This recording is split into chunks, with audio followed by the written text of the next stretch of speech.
team like that, no goals and 16 shots, you got to be pretty pleased with.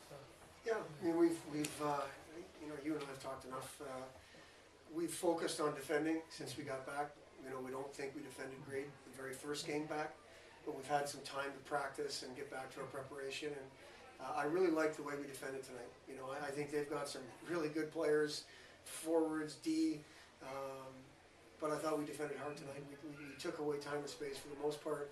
When there was a breakdown or whatever, Tommy Burke was there. But you know, I'm really happy with the way we defended. Is taking away the time and space the biggest difference now, as opposed to maybe the first half? Yeah, yes, and I also think the play we made with the puck when we worked to get it. I think in the first half we worked to get it and then we gave it back, and it cost us.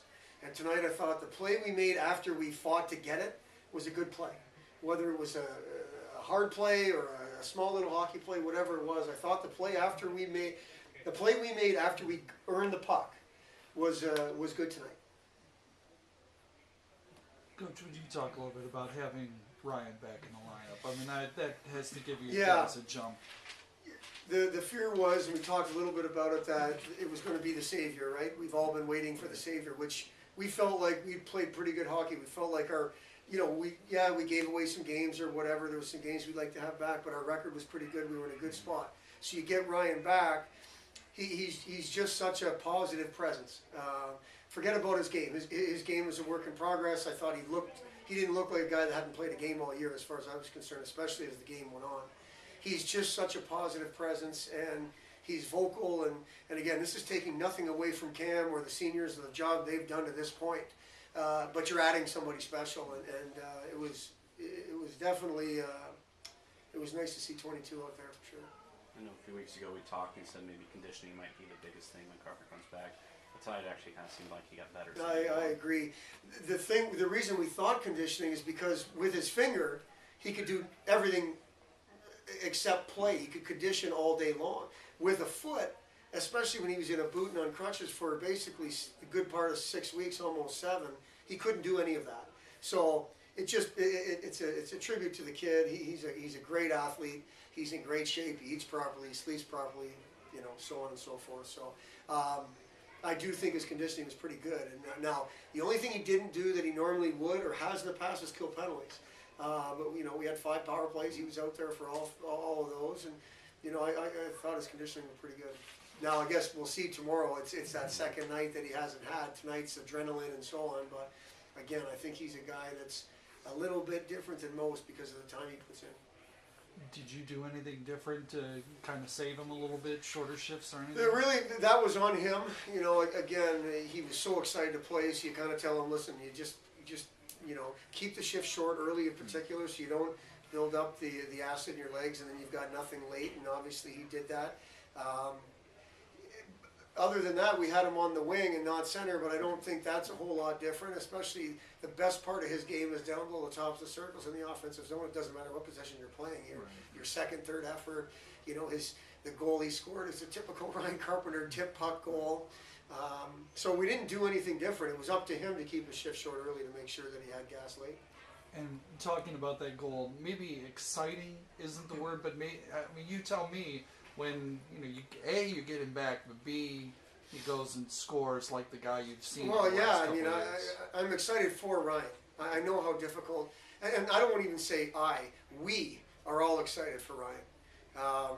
We know how difficult this year's been for him and how hard he worked to come in great shape and have a great junior year, and obviously it hasn't panned out the way he wanted it to. For him to get rewarded right away, he deserves it, you know, quite honestly. He's a kid that always looks at the positive side of things, and unfortunately there wasn't a whole lot of positive to go with this year, but he found a way to be positive through it, and he got rewarded tonight, so I'm happy for him. You know, on a 4-game win streak, I think Dan Salvo has been a big part of that for you guys. Dan DeSalvo has been a big part of it from the beginning. When you lose somebody like Carpenter, and we've talked about this, the ice time for a guy like DeSalvo, the ice time for a guy like Watala, the ice time for a guy like, you know, Williamson, Cooper, Murphy, it's all gone up. Danny has been as consistent of a contributor whether it's on the points or killing penalties or whatever, as anybody we have. And he seems to be getting better as the season goes on, and that's really great to see. Will you talk a little bit about the play in the second period? It looked like the first period there were, chippy isn't the word, but I mean just scattered moments. And the second period, it looked like it kind of came together better. I think there was some shifts, John, but some of the momentum we got was from the power play. Like our power play got stymied in terms of results, but I thought we had some decent zone time, we had some decent chances. They had to kill off penalties, and tribute to them, they did that. But that gave us some momentum. I mean, we were able to put up some shots, obviously the first period, 4 each. And I don't think the teams were feeling each other out. I think it was two teams playing hard, defending hard.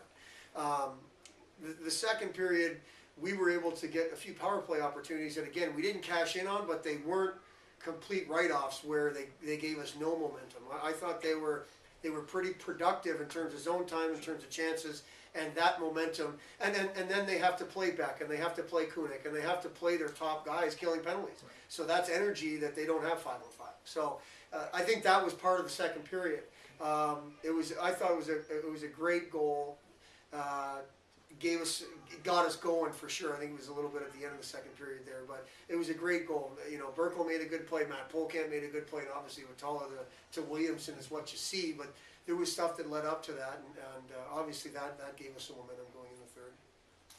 And then the second goal was just as big to get the... Yeah, absolutely. And you know, we can be honest about this. We've had 1 goal leads, and there's people in the building thinking, you know, are they going to blow this? And that's not what we're thinking.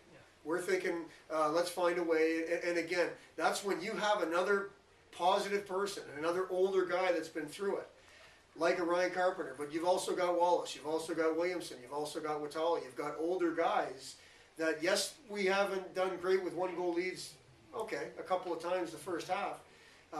That second goal was big, and I thought the third goal was huge. Short-handed goal. We take a penalty at 2-0, they score, make it 2-1, it's a different game. And now we start to scramble a little bit. That's not what happened.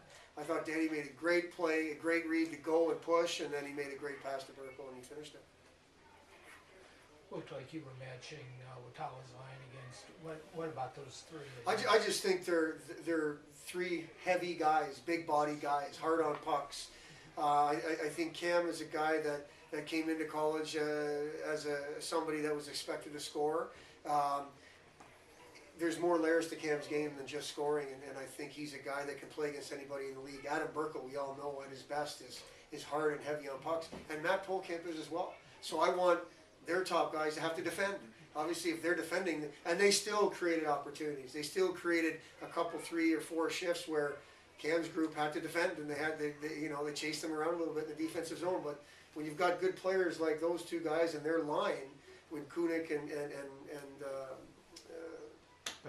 Beck, and whoever they put with them, you're going to have to defend because they're that good. That was the matchup we wanted, and we'll see what we do tomorrow. And then it didn't look like it mattered who the D was, although it was showing Sullivan or Kazar. Yeah, that was more. Well, Sullivan and Walker were playing together. That was more Ty's call. We talked a little bit about it before the game, and we don't think we have one shutdown D pair. When we're right, we're defending hard. We think Marcus and Kucera, when they're on, could defend against anybody. It's been something we've been looking for, that consistency from them. I thought tonight it was a collective effort back there defending. Tate a healthy stretch today? No, Tate hurt himself in practice. He tweaked his lower back, and then he tweaked it again. So it was almost. He did not skate on Wednesday. Skated Thursday, everything was fine, and then near the end of practice he tweaked it again. So we're gonna have to be careful with that. Does that make him day to day at this point? Yes, it does. Anything else?